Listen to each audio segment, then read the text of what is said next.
दोस्तों आज हम बात करने जा रहे हैं गुरुकुल बनाम आज की शिक्षा के बारे में। क्या हमें अपने अतीत से कुछ सीखना चाहिए? क्या आपने कभी सोचा है कि जो शिक्षा आज हम ले रहे हैं वो हमें जीवन जीने की कला नहीं सिखा रही बल्कि सिर्फ नौकरी के लिए तैयार कर रही है? और मेरा ये कहना कहीं अतिशयोक्ति तो नहीं कि हमारे पूर्वजों के द्वारा गुरुकुल शिक्षा प्रणाली में वो सब कुछ था जो एक बेहतर इंसान के लिए और समाज के लिए जरूरी था। आज के इस वीडियो में हम जानेंगे गुरुकुल शिक्षा के अनोखी दुनिया के बारे में, जहाँ पे कठोर दिनचर्या होती थी लेकिन प्रेरणादायी भी। तो दोस्तों आज हम जानेंगे भारत की अनोखी शिक्षा नीति, गुरुकुल शिक्षा नीति के बारे में, और इसकी कंपैरिजन हम भारत सरकार द्वारा लाई गई नई शिक्षा नीति से भी करें। कल्पना कीजिए कि आप एक गुरुकुल के छात्र हैं। आपको पलंग पे, सोफे पे या किसी गद्देदार वस्तु पे सोने की या बैठने की अनुमति नहीं। आपको जमीन पे सोना है। सुबह सुबह उठ करके नंगे पांव गुरु जी के लिए लकड़ी और पानी की व्यवस्था करनी है। बारिश हो या धूप हो, छाता तो भूल ही जाइए। और सबसे बड़ी बात, गुरुकुल के हर आज्ञा का पालन करना अनिवार्य। अब सोच रहे होंगे यार ये तो बहुत मुश्किल है, मगर रुक जाइए। यह कठोर दिनचर्या केवल शारीरिक सहनशक्ति को बढ़ाने के लिए नहीं, बल्कि यह आत्मानुशासन, विनम्रता और समर्पण सिखाने का एक तरीका था। गुरु के प्रति सम्मान और सेवा भाव से हमारे जीवन में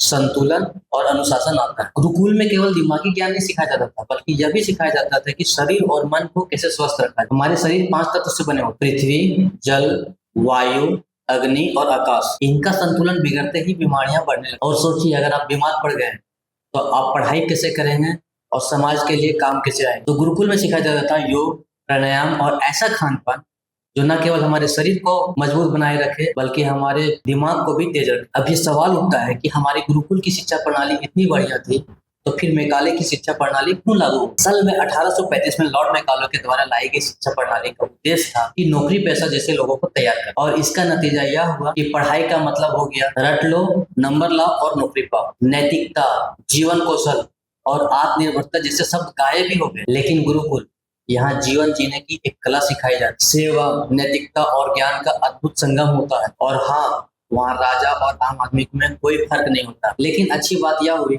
कि भारत सरकार द्वारा लाई गई नई शिक्षा नीति, न्यू एजुकेशन पॉलिसी ने इन बेहतरीन तत्वों को अपनाने की कोशिश की। लेकिन कैसे? पहला है व्यवहारिक कौशल। एनईपी छात्रों को केवल डिग्री नहीं बल्कि जीवन कौशल सिखाने पर भी जोर दे रही। ठीक उसी तरह जैसे गुरुकुल में खेती, सेवा और आत्मनिर्भरता सिखाई जाती है। दूसरा है योग और ध्यान। एनईपी ने स्कूलों को योग और ध्यान सिखाने का प्रस्ताव दिया है। ये वही चीजें हैं जो गुरुकुल के छात्र हर दिन किया करते हैं। तीसरा है भारतीय भाषाओं का महत्व। अब शिक्षा में संस्कृत और क्षेत्रीय भाषाओं पर जोर दिया जा रहा है। चौथा है चरित्र निर्माण और नैतिक शिक्षा। नैतिक मूल्यों और समाज सेवा को अब शिक्षा का हिस्सा माना जा रहा है। तो एनईपी हमें धीरे धीरे उन जड़ों से जोड़ने की कोशिश कर रही है जिसे हमने सालों पहले छोड़ दिया। दोस्तों गुरुकुल से पढ़कर निकलने वाले अनेक ही महान जिनके विभिन्न रचनाओं का अभी भी इस दुनिया में बोलबाला। गुरुकुल से पढ़कर निकलने वाले बहुत सारे ऐसे छात्र हुए और बहुत सारे ऐसे एग्जाम्पल जिनका नाम लेना अभी संभव नहीं है। क्या आप भी मानते हैं कि इन जैसे महान आत्माओं को जैसा बनना केवल किताबें रटकर संभव नहीं? इसलिए पूरे सोचा विचारे के बाद न्यू एजुकेशन पॉलिसी को लाई गई। लेकिन न्यू एजुकेशन पॉलिसी की कुछ चुनौतियां भी जिसका जिक्र करना अनिवार्य है। गुरुकुल प्रणाली का मूल आधार है प्राकृतिक वातावरण। गुरुकुल में पढ़ाई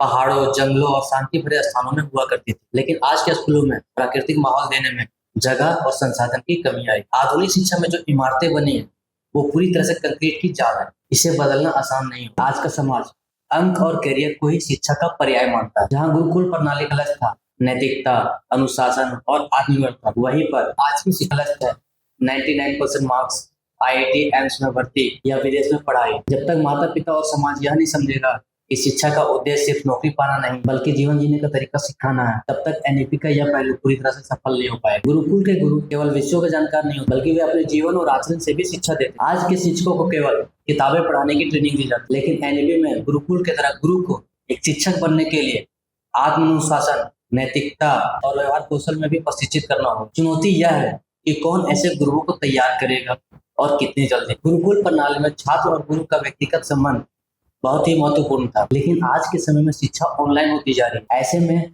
बच्चों और शिक्षकों के बीच व्यक्तिगत जुड़ाव का एक अभाव हो रहा है। तो एनईपी को डिजिटल युग के साथ एक तालमेल बिठाना होगा। साथ ही साथ गुरु और शिष्य के संबंध का महत्व बनाए रखने का भी ख्याल रखना होगा। एनईपी की शिक्षा को सभी के लिए सुलभ बनाने की बात कही गई। ऐसे में गुरुकुल जैसी प्रणाली में शिक्षा, स्वास्थ्य एवं कौशल को फ्री एवं न्यूनतम खर्च में रखना एक चुनौतीपूर्ण कार्य हो। विशेष रूप से गरीब और ग्रामीण क्षेत्रों में इसे लागू करना और भी मुश्किल हो। अगली चुनौती है भारतीय भाषाओं को बढ़ावा देना। लेकिन सवाल यह है कि इस अंग्रेजी केंद्रित समाज में क्या हम संस्कृत और क्षेत्रीय भाषाओं को बढ़ावा देने के लिए तैयार हैं? गुरुकुल में संस्कृत और प्राचीन भारतीय शास्त्रों को पढ़ाया जाता है, लेकिन आज की पीढ़ी में अभिभावक संस्कृत और भारतीय भाषाओं को आधुनिक मानते ही नहीं है। समाज को यह समझाने में समय लगेगा कि हमारी जड़ें ही हमारी ताकत है। गुरुकुल शिक्षा पूरी तरह से पारंपरिक, लेकिन आज का समाज तकनीकी और व्यापारिक शिक्षा का मांग करती है। सो एनईपी को ऐसा पाठ्यक्रम तैयार करना पड़ेगा जिसमें इन दोनों का संतुलन हो। जैसे गुरुकुल में नैतिकता, योग और जीवन कौशल के साथ साथ आधुनिक विज्ञान और टेक्नोलॉजी के बारे में भी बताया जाए। भारत के अलग अलग राज्यों में, क्षेत्रों में